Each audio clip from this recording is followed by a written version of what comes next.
Destiny of a Savior by Famous Fault. Chapter 11, Cleansing Hogwarts. The news that Hogwarts had become obligatory had reached them all. Cole hadn't thought too much of it. He was just glad he was allowed to return to the school. Staying at home didn't feel very nice with all those threats hanging over their heads. He had not told his family anything about the war, not wanting to worry them. He had told them that he had seen Yugi Moto at Dumbledore's funeral, but also there he did not tell everything. He hadn't spoken a word about his other personality and how afraid people were of him. After that meeting, he had looked at the cards of the King of Games quite differently. He had recognized Blazewing Butterfly, and that meant there was even more life in the game than he had thought to begin with. He didn't speak a word about the things that worried him. Instead, he told them about all the amazing things he had learned during the year while fully enjoying his summer. He silently kept his fingers crossed for everything to work out. He was glad to notice that the journey towards Hogwarts was much the same. Surely the tension on platform 9 3/4 could be tasted, but other than that, everything seemed quite normal. The only one who did act weird was Jun. She did not sit on his shoulder like she normally did. She was pacing around him, not allowing anyone to come close. When they boarded the train, she had, however, no choice but to settle with glaring at people. He sat down in an empty compartment somewhere at the very rear of the train. He had not seen Ant on the platform, but supposed that he would come looking for him soon. In the meantime, he once again looked over his own deck. He was sure Ant would want to duel him. Then the door opened. "Excuse me, can I sit here?" a tall girl asked, already wearing her robes. Hufflepuff, Cole noticed, and recalled that she was in his year. He had had herbology and potions with her. "Yeah, sure," Cole said, and smiled at her. "You're in my year, right?" She nodded. "I'm Heather. You're Cole." Cole was flattered to learn that she knew who he was, but nodded, doing his best to hide his blush. "Cole Clancy," he said, and held out a hand. She took it and smiled. "What are those?" she asked, and looked at his cards. "I've never seen anything like them." Cole shrugged, doubting she'd be interested in a game like that. It was undeniable that the game wasn't all too popular in Britain. There were parts of the world there one could assume that nearly half of the people one came across would know the game, and where a fair bit were duelists. The Hogwarts Express wasn't one of those places. "It's a card game," Cole started, but was interrupted by the slamming of the door. In the door opening stood Ant. He walked in and plopped down opposite Cole. Then he caught sight of Heather, who was looking at Ant. He was about half as tall as she was, and his eyes narrowed. Then, being as tactful as usual, "Who are you?" "I'm Heather Blast," she said with a raised eyebrow. "And you are Zantorio and Bergulu." Ant scowled at her. "Don't say that name! I was hoping everyone would have forgotten it by now." Heather shook her head and smiled. "I have eidetic memory. I remember nearly everything I hear or see in detail. It can be very handy at times." Cole had to admit it. He was extremely disappointed at that. They name every person on the train. "What kind of memory?" Ant asked, not understanding anything. Cole explained. Eidetic memory can also be called for photographic memory, but the difference is that someone with photographic memory will recall visual information very precisely, while someone with eidetic memory isn't limited to only visual information, but also recalls sounds or objects very well. "The hat really knew what it did when he sorted you in Ravenclaw," Ant muttered. "Why are we friends again?" Cole didn't bother answering. When Heather stated that the train should have left 5 minutes ago, they all looked up in surprise. The Hogwarts Express left at 11 o'clock, not a second earlier or later. Everyone knew that. It was odd, and they all exchanged troubled expressions. Then the door was opened violently a second time. This time the person standing there was without a doubt not a student. His hair was greasy and his robes badly mended. Around his long, thin fingers he was wearing several fake golden rings. There was something over him that made Cole shiver with fear. In one of his hands he was holding a list. A glance at Ant showed that he too was afraid, and that did not help Cole. Cole was a natural coward. Ant being afraid actually meant something. "Names," he ordered briskly. The three hastily said their names. Just wishing for him to disappear, they obeyed, hoping they'd leave. Just wishing for him to disappear, they obeyed, hoping he'd leave. Just wishing for him to disappear, they obeyed, hoping he'd leave them when he knew their names. He looked at the list with a quick eye and started to grin. "You filthy thieves!" he said, and grabbed Heather by her upper arm and dragged her out of the compartment. "Here are 3 more!" He was quickly accompanied by 2 other people who didn't look much better than him. One of them dragged Cole out of the compartment. Like Heather, he was too shocked and afraid to react, but when the third one of them tried to do the same thing to Ant, the small boy started to fight with all he had. Cole looked down, horrified. How stupid could Ant get? They'd kill him! Help me with this one, will you? The one holding Ant said, and the man holding Heather shoved her into the free arm of the man holding Cole in a firm grasp.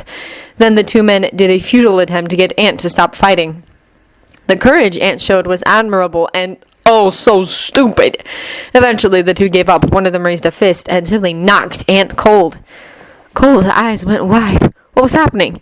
Ant was casually slung over the third man's shoulder, and the three of them were dragged or carried through the corridor. Everywhere doors were standing open.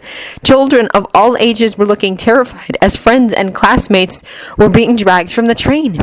Older students were trying to comfort the younger, but in their terror they could only do so much. Those who were being dragged away were either too scared to oppose or fighting like beasts, much in the style Ant had. Here and there one saw one of the fear-indulging men carrying a limp body. Cole could only pray they were still alive. He was pushed off the train onto the platform after Heather, and the both of them were herded towards a group of about 50 students who were standing close together like a horde of sheep. Ant was casually dropped onto the platform too, and one of the men grabbed him and dragged him to the group. Ant wasn't the only one dropped from the train. From several doors, unconscious students were pushed onto the hard platform. Cole and Heather quickly took care of Ant, making sure no one stepped on him and that he wasn't too damaged from being thrown on the stone. Why wasn't anyone doing anything about it? There had to be adults who objected to all of this. Looking around, Cole noticed that there weren't any adults there besides from the men who were gathering them. "Who are you?" a fifth year asked boldly. One of the men sneered. "We're snatchers. You filthy mudbloods did not sign up at the Muggle-born Registration Commission. Thought you could just run off to Hogwarts and hope no one would remember you were Muggle-born? You all have to come in for hearings first. No one wants a mudblood at Hogwarts. It's up to us to find nasty, dirty children like you." Whispers coated in fear went through the little assembly, which now counted around 60 students of all ages. The first years were absolutely mortified, clinging to anyone who was willing to support them. Cole wished he could do the same, but he had Ant to take care of. Couldn't some hero show up, like they always did in comics? Though this did not resemble any of the comics he had ever read. Then he caught sight of Jun. It was weird that the normally so aggressive cat had not defended them when they had been grabbed by those snatchers. The cat jumped out from the train onto the platform and looked around as if she was considering what to do. Then a man covering an eye stumbled out from the same door as through which the Bengal had emerged. "Kill that cat!" He howled and pointed at Jun, who looked at him, affronted. "She scratched at my eye!" A killing curse was heard, and Jun barely had the time to jump to the side before it hit the ground where she had been standing just a second earlier. She did, however, not seem faced with it. She just looked at the man who had thrown it, as if he was far below her, as if his curses would not harm her. Then a different man attempted the same thing. The feline danced away gracefully. "Isn't that your cat?" Heather asked Cole, wide-eyed. "That monster of his?" Ant asked with a moan and sat up, bringing a hand up to his head. "What has she done now?" Cole and Heather had to support him to keep him from collapsing. She scratched out the eyes of one of these men," Heather said, looking at Jun, still wide-eyed. "What?" Ant called out, but was smothered by Cole, who quickly put a hand over Ant's mouth. He did not want to call upon any attention at the moment, and Ant yelling out would not help their mostly lost case anyway. Yet it was hard for him not to call out to Jun. It was horrible to watch as those men tried to kill his cat, his Jun. The cat, however, was far from being killed. She dodged every curse with ease and seemed to laugh at their futile attempts to kill her. She played around with them for a while, then suddenly took a sprint towards Cole and with a single jump was on his shoulders. One of the men who had tried to curse Jun made his way towards Cole. "You better watch that cat of yours. If it tries a thing, we'll tear it apart limb by limb," he threatened, and everyone could see he meant it. "It'd be best for you if we can heal him," he added, and pointed with a thumb over his shoulder towards a man with only one eye. Blood was gushing down from behind his hand. Jun had done a good job. Cole just nodded, more afraid than he had ever been in his life. Then the man staggered off, and with a lot of noise the train started moving, leaving them to their fate on platform 9 3/4. The train leaving caused an upheaval. It was final somehow. The reactions varied, but the one with most impact was that of a small group fourth-year Gryffindor boys who dashed towards the pillar that made out the entrance of the platform. The snatchers reacted directly. Without a second thought, 6 killing curses flew through the air, 5 of them hitting a target, and instantly 4 bodies fell to the ground. Cole noticed that people around him screamed. So did he. Heather and Aunt were too stunned to scream. They just stared at their 4 fellow students, who had just been murdered in cold blood with children like them watching. If anyone attempts anything, you'll be next, the man who had the list said. Take it as a warning. The warning was taken. Older students had an even harder time to calm the younger, who were only an inch from hysteric. Then one of the men raised his wand, and everyone flinched, but the only things the man said was, "I seal wands." Around 60 wands obeyed at once, flying neatly into a box he had prepared for them. You won't be needing those. No one was stupid enough to oppose him. Instead, they just bowed down to the fact that they now were utterly defenseless in the hands of people who would not hesitate to kill them. Where the hell was that hero? Atum and Yugi had been looking for Dean and Tracy for over a week without any success. Eventually, they had given up on looking themselves. It was impossible.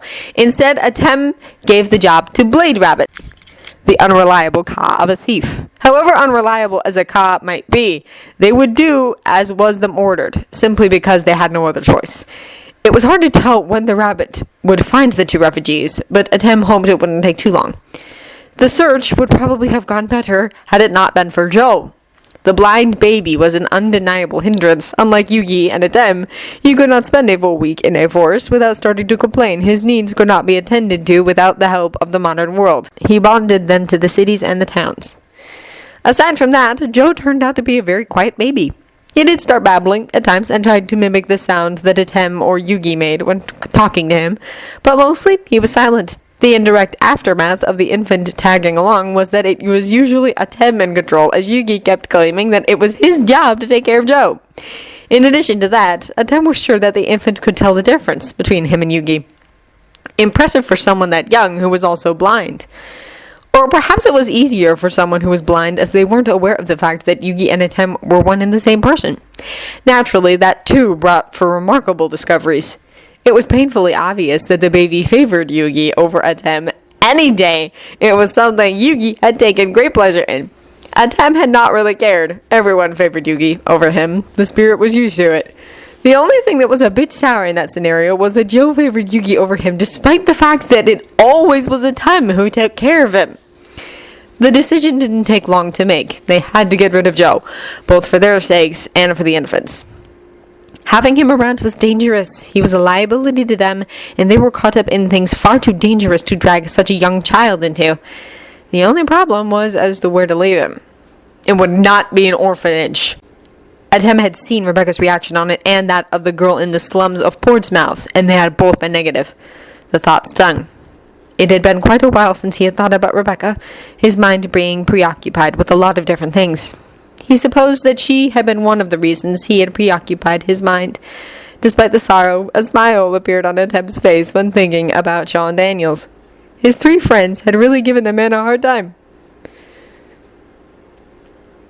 Well, there you have an answer as to where to leave Joe, Yugi said, who had been listening in. Do I?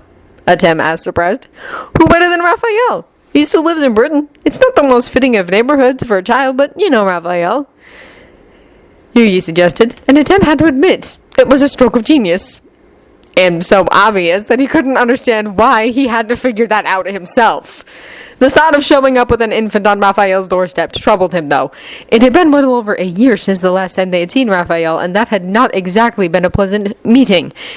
It was when he and Yugi had learned that the beasts from the Dominion had known that Rebecca was going to die, and that they had let it happen. Even Raphael had let it happen. What he didn't understand was what could be important enough that Raphael could stand by as Rebecca was being killed. Yugi had asked him, but Raphael hadn't told him. It was important enough for Rebecca to die for, but he couldn't tell him? There was something extremely wrong with it all. I think that perhaps I don't even want to know what the beasts told Raphael, Yugi said. He looked beyond devastated, but also a bit relieved. Atum disagreed. In his opinion, knowing was always the better choice. But of course, there was the lad he hadn't told Yugi in order to protect him. Perhaps that's what Raphael had done too. Either way, Atum wanted to know. Then he looked at Joe, who was sleeping in his arms. Atum hadn't gotten too attached to the child, knowing that it couldn't stay around. The idea of leaving him with someone else didn't bother him. Yet there was something there that reminded of guilt. If Atum left Joe with Raphael, then the child would probably not get a normal life. The former king was well aware that most people with normal lives wanted something more extraordinary, but he also knew that those were the people who were the happiest. Happily ignorant, such a blessing. Of course, Raphael could simply not tell Joe, but if he would ever find out, he'd be furious, with good reason. Naturally, that was if Raphael was willing to take care of an infant at all. Let's try a look, Atum said, not sure who he was talking to. It could have been Joe, Yugi, or even himself. He didn't really care anymore. Then in silence, he started the journey towards Raphael. Are you quite sure of this? Rebecca asked as she followed Mahad through the corridors of Hogwarts towards the Great Hall. Of course, the magician said, his expression grim. No one told me I was fired. Well, you haven't actually spoken to any of the teachers. Perhaps they have tried to tell you that you're fired, but haven't been able, she protested. It's not that it ever would come to their mind to look in a playing card. Mahad glared at her for a second as he rounded the corner. Consider it, Rebecca. I'm dead. I have the right to be inconsiderate, she claimed. Then her tone changed again. They might attempt to hurt you. They're probably scared of you and will try to get rid of you. Then what? They wouldn't do that. No wizard or witch with any common sense would ever try to harm a magician, he said. And if they do, I'll defend myself.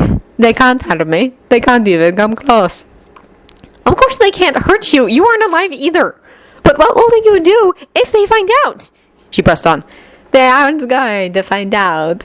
They'll write all weird things off to me being a magician. There is only one complication, he said, his confidence in that more than obvious. Rebecca knew he was right. Nearly no one in the castle knew anything about magicians, and even magicians who weren't partly beast or odd enough. What complication? She asked, troubled. Last year, Snape made a potion for me. A potion consisting out of pure darkness mixed with pure light. A highly complicated little mixture. Mahad started. Shadows, then, Rebecca stated, catching on quickly. Exactly. I taught him how to make it. He's the only wizard alive who knows how to do it. It's something magicians can't make, as it requires inner magic. I used it to strengthen myself. With that, I wouldn't have to retreat to the shadows every now and then. I might be partly human, but I still need the shadows which captured me all those years ago, he explained. Can't you just use their magic? Rebecca asked. Use their magic in the same way you use the magic around you. It should be possible, right? Naturally, it is possible, but it is also highly forbidden. If we use the magic around us, it is released everywhere. It's a closed circle. However, the magic you would use from that witch or wizard would never return to them. If I did that, they'd be wicked for life. So, no, I can't do that, he explained. Then how? That's enough, Rebecca. If you want to know all that, take a trip to Egypt, he said, coming the closest to looking his patience that he ever did. Are there any magicians left, then? She asked, hitting below the belt. Yes, he said with a dark expression, though not very many, and not the same as they once were. It was clearly something that pained Mahad, although he'd never admit it. Then he gathered himself. I should be able to reduce the damage done to the students a fair bit. No one will know that they are under my influence. Handy. Looks like we are getting the upper hand in this war more and more, Rebecca said, being as positive as she could. Mahad looked at her and shook his head. Rebecca, it's just us. If it comes down to one large battle, I'll only be able to do so much. It might be hard to curse a magician, but not impossible. I won't withstand 100 killing curses. In addition to that, I'm a shadow creature first. If anything were to happen to Yugi or my pharaoh, I'd disappear. Atum said something similar. Even though he would easily be able to take out Voldemort, he would never be able to hold against an entire army of wizards, Rebecca said, looking at the ground. Mahad had, in the beginning, not been completely comfortable with Rebecca speaking the name of his king, but at this point he was used to it. Mahad, she whispered, stopping him before they could reach their destination. How does a killing curse kill? Mahad had expected the question, though he had been surprised at how long it had taken for her to ask. He sighed, and his blue eyes were unusually kind. It's very quick. is a bit like blowing out a candle.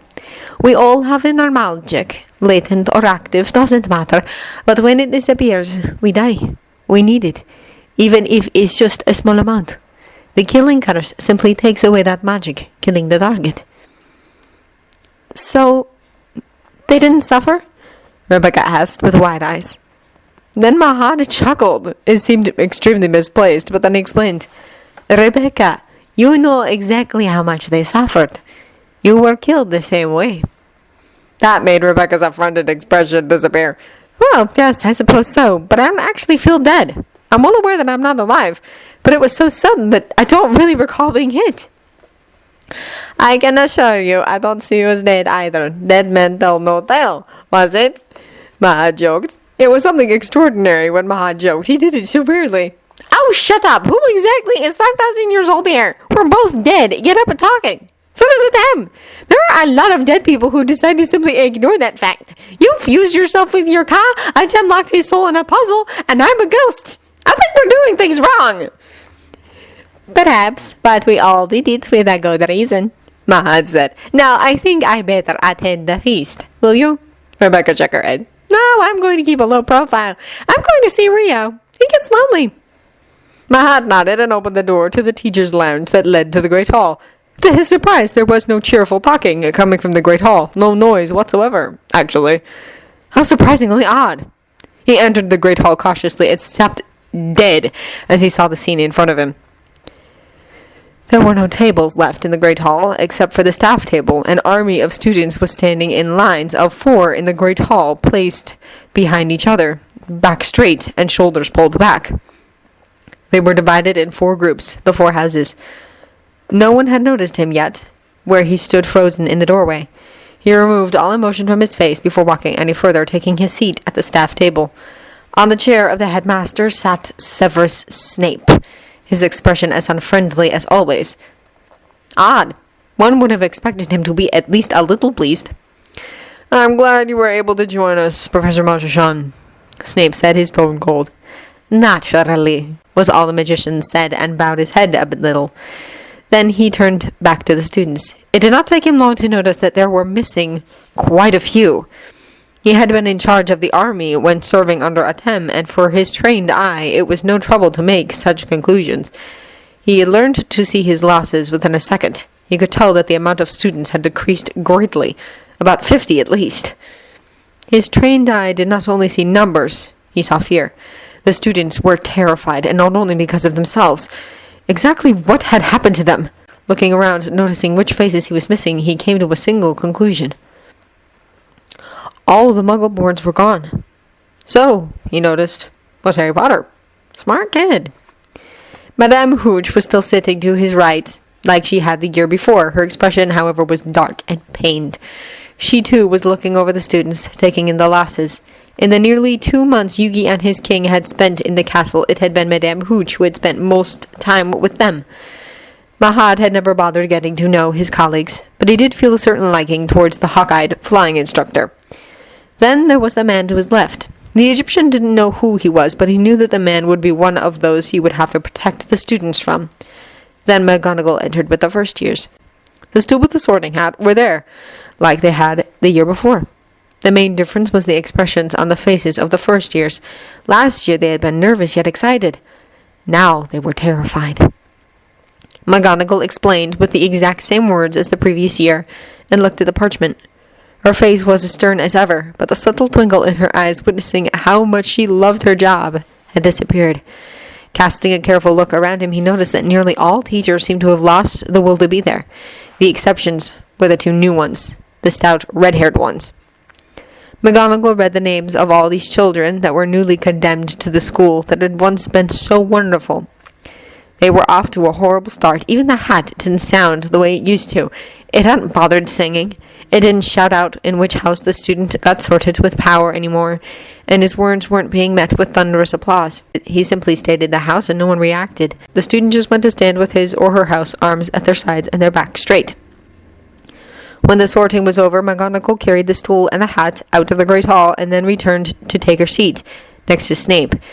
She did not seem happy to be sitting there, next to the man who had killed Albus Dumbledore. She did her very best to hide her disgust, and failed miserably.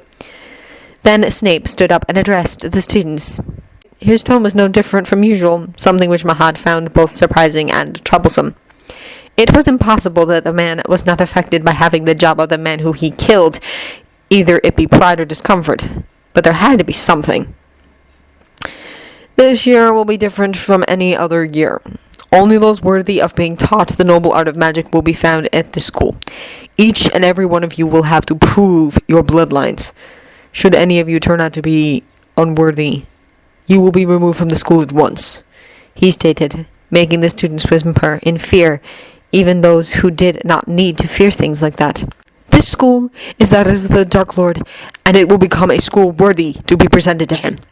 Your mail, both the one you receive and send, will be read to prevent any wrongdoings.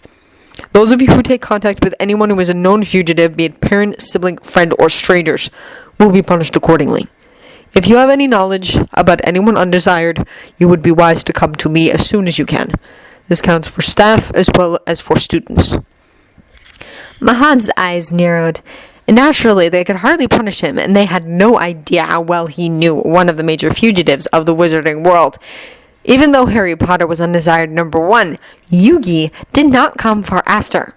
Several other staff members also narrowed their eyes.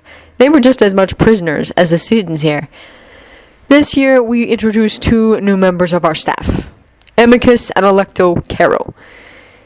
Amicus will be teaching dark arts and Electo Muggle studies. Muggle studies is mandatory to all years, as you all need to be informed about their true natures. The students did their best not to show any reaction, but the horror on their faces had nothing to do with Muggle studies. They had all noticed that Snape had not said defense. What kind of class would dark arts be? Most of them were not looking forward to it. They will not only be teachers, they will also be in charge of discipline. Every teacher who finds a student breaking the rules will refer them to either of the professors. They will punish them accordingly to the violation. Mahad did not miss the malevolent smiles that went over the faces of his new colleagues.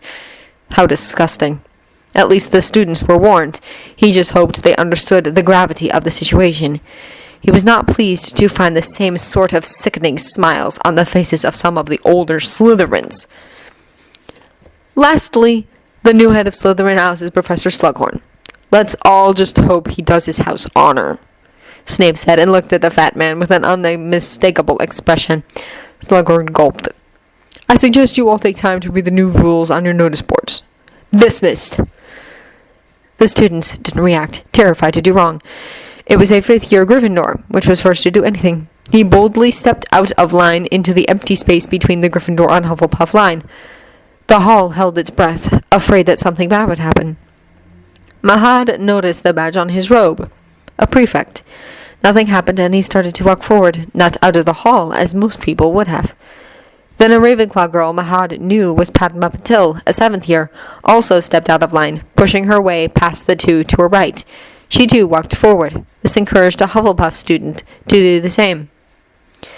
My name is Kevin Mathers, a Gryffindor prefect, he said with a heavy Australian accent as he came to a halt in front of the first years, which were making out the front of the line.